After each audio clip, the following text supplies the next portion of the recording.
You don't need to drive far to see asphalt pavements with deep ruts or asphalt surfaces that are cracking and crumbling apart. More than 1/3 of our asphalt pavements are in poor or fair condition.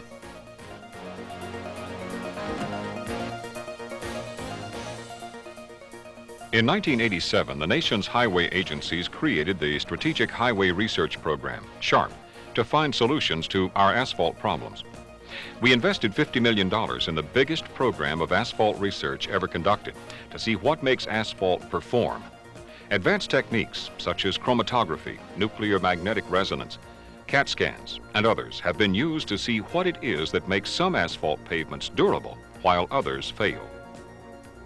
The biggest problem in the past has been that our specifications control consistency only.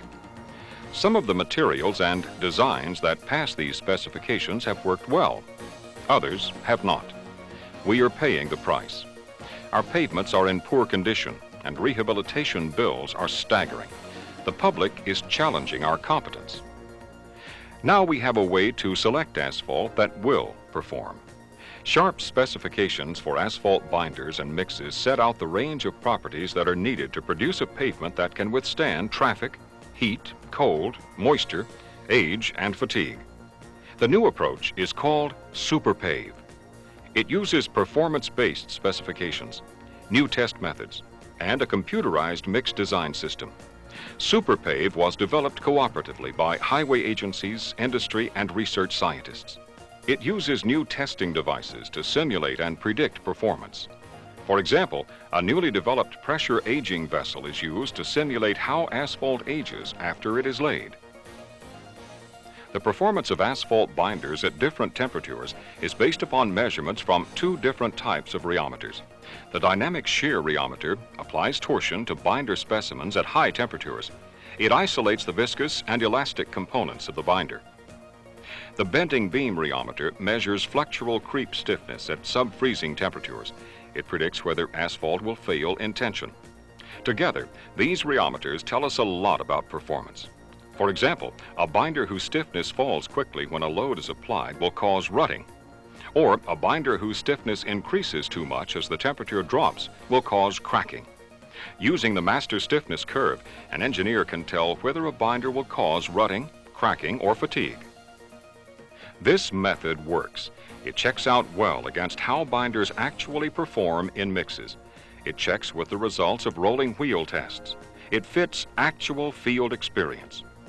Using the Superpave binder specifications and tests, we can now select binders to meet the demands of different climates, designs, and loads.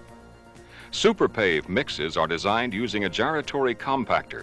This produces test samples with the same air void content, the same engineering properties, and the same particle alignments that are found in the pavement itself.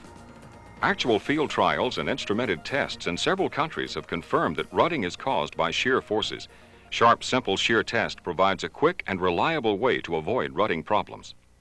We cannot afford to keep designing asphalt pavements like we did yesterday, and to keep repeating yesterday's mistakes. The stakes are huge. 9 out of 10 miles of paved roads in the United States are surfaced with asphalt. We spend $10 billion a year building and replacing these pavements. Current technology is inadequate, but change will be difficult. Engineers need to acquire new testing equipment and know-how. Change will take time and money as highway agencies and paving contractors change over to performance-based specifications. Starting in 1992, highway organizations have begun to purchase the equipment and to provide the training needed to build high-performance asphalt pavements. 170 million American motorists are eager to see the result. They won't be disappointed.